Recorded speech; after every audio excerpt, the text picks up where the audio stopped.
दोस्तों नमस्कार। आज हम बात करने वाले हैं इस वर्ष हरियाणा विद्यालय शिक्षा बोर्ड ने कक्षा 10 जमा 2 का हिंदी पेपर कैसा बनाया है, उसका डिजाइन कैसा है, उसमें किस प्रकार के प्रश्न आएंगे, छोटे वाले प्रश्न कितने नंबर के हैं और बड़े वाले कितने नंबर के हैं।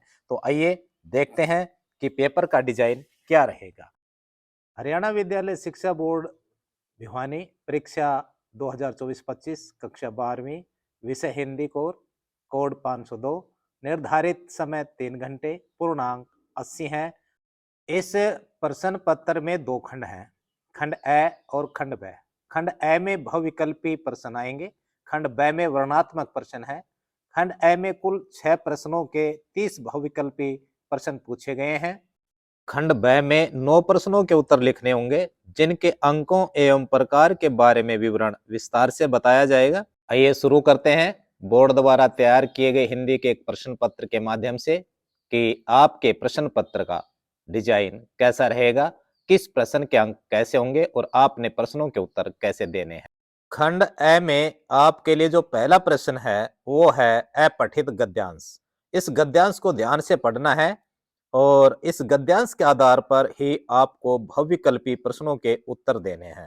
यह प्रश्न पत्र बड़ा महत्वपूर्ण है, हमने इसे चुना है आपके लिए। आइए इसे हल करते हैं और प्रश्न पत्र की रूपरेखा समझते हैं। पहला प्रश्न है, लोग गरीबी की एक भयंकर बुराई के रूप में क्या शिकायत करते हैं। दोस्तों इसका उत्तर है क और ख। दूसरा प्रश्न है, गरीबों के मध्य में से किस प्रकार के लोग प्राप्त होते हैं। इसके उत्तर के रूप में आप तीसरा विकल्प चुने। तीसरा प्रश्न है, लेखक के धनिक पुत्रों से सहानुभूति रखने का क्या कारण है। दोस्तों इसका उत्तर है उपरोक्त सभी। निम्न में से कौन सा कथन सत्य नहीं है। इसका उत्तर है गरीब के घर में इनकी सेवा के लिए नौकर चाकर होते हैं। खंड ए में दूसरा प्रश्न अपठित पद्यांश के रूप में होगा। इस पद्यांश के आधार पर प्रश्नों के उत्तर पूछे जाएंगे। यह प्रश्न भी बहुविकल्पी हैं और यह प्रश्न 5 नंबर का है। पद्यांश आधारित पहला प्रश्न है, कवि ने किसे भूल जाने की बात कही है। निर्माण की थकान। थके हुए कलाकार से कविता में कवि ने क्या प्रेरणा दी है। निरंतर चलने की। कवि ने उपरोक्त पद्यांश में क्या संदेश दिया है। अधूरे कार्य को दुगने उत्साह से संपन्न करना। पद्यांश में तिमिर में शब्द का क्या अर्थ है। अंधकार में। कथन ए और आर को पढ़कर उचित विकल्प चुनना है, तो इसका हम तीसरा विकल्प चुनेंगे। प्रश्न नंबर 3, आपके पाठ्य पुस्तक में संकलित कविताओं के आधार पर बहुविकल्पी प्रश्न पूछे जाएंगे। पहला प्रश्न, पतंग कविता में तितलियों की इतनी नाजुक दुनिया से कवि का क्या आशय है। उत्तर होगा रंगीन पतंगों का कोमलमय संसार। दूसरा प्रश्न, भाषा के क्या करने से बात और अधिक पेचीदा हो गई। इसके लिए हम तीसरा विकल्प चुनेंगे। रुद्ध कोश है, क्षुब्ध तोष है, यहाँ क्षुब्ध का क्या अर्थ है। उत्तर के रूप में तीसरा विकल्प है अशांत। प्रश्न नंबर 4 में पठित गद्य के आधार पर आपसे बहुविकल्पी प्रश्न पूछे जाएंगे। भक्तिन के पति ने गृहस्थी का भार कितने वर्ष की पत्नी पर छोड़कर संसार से विदा ली। 29 वर्ष। फिजूल सामान को फिजूल समझने वाले लोगों को क्या कहा गया है। संयमी। देख बिना त्याग के दान नहीं होता कहते हुए दीदी ने लेखक के मुंह में क्या डाला।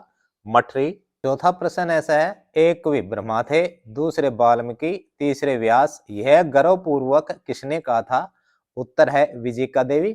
जाति प्रथा के कारण मनुष्य के पेशे का निर्धारण कब कर दिया जाता है। गर्भकाल में।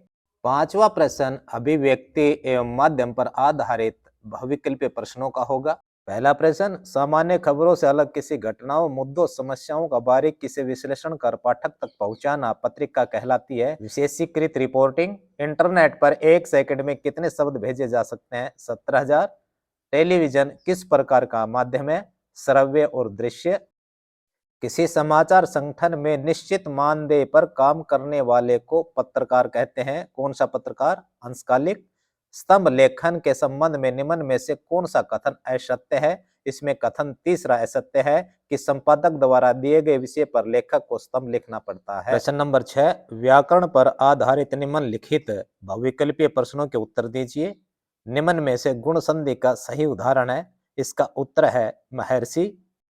सत्याग्रह शब्द का उचित विग्रह छाटिए। सत्याग्रह शब्द का उचित विग्रह है सत्य के लिए आग्रह।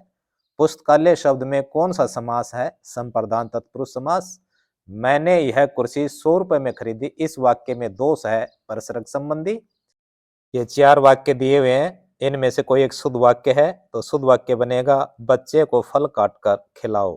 खंड ब, निम्नलिखित पद्यांश की सप्रसंग व्याख्या कीजिए या निम्नलिखित पद्यांश के प्रश्नों का उचित उत्तर दीजिए। ये पद्यांश आपके पाठ्य पुस्तक में संकलित कविताओं से लिए जाएंगे। पहला प्रश्न है, कवि और कविता का नाम लिखिए। कवि का नाम फिराक गोरखपुरी है और कविता का जो नाम है वो है रुबाइयां। बच्चा किसके मुंह को प्यार से देखता है? माता के। छलके में कौन सा अलंकार है? पुनरुक्ति अलंकार है। दिवाली की शाम घर कैसे दिखाई दे रहे हैं? पूते और सजे। काव्यांश में रूपवती किसे कहा गया है? बच्चे की मां को। प्रश्न नंबर 8, काव्य खंड पर आधारित प्रश्नों के उत्तर दर्शाए गए अंकों के अनुसार उपयुक्त शब्दों में देने हैं। प्रश्न नंबर 9, निम्नलिखित गद्यांश की सप्रसंग व्याख्या कीजिए। ये 5 नंबर का होगा। निम्नलिखित गद्यांश के प्रश्नों का उचित उत्तर दीजिए। गद्यांश होगा, उसके नीचे आपको एक एक नंबर के प्रश्न मिलेंगे, उसके उत्तर देने हैं। जो भी आपको अच्छा लगे वो कीजिए। गद्यांश के अंदर से प्रश्न उत्तर छांटने से पहले जरूरी है गद्यांश को खूब अच्छे ढंग से पढ़ना। प्रश्न नंबर 10, गद्य खंड पर आधारित निम्नलिखित प्रश्नों के उत्तर दर्शाए गए अंकों के अनुसार उपयुक्त शब्दों में दीजिए। प्रश्न नंबर 9, निम्न प्रश्नों में से किसी एक का उत्तर लगभग 250 शब्दों में लिखना है।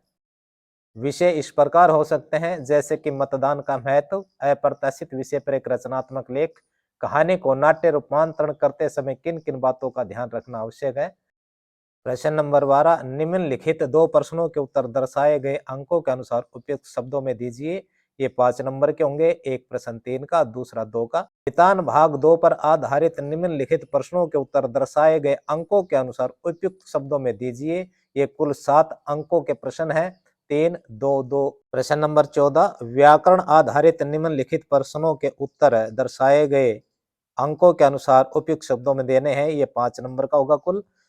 और फिर आदर्श जीवन मूल्य उत्तरा पर आधारित कुछ प्रश्न होंगे, कुल प्रश्न 4 होंगे, प्रत्येक प्रश्न का 2 अंक होगा, कुल अंक 8। धन्यवाद।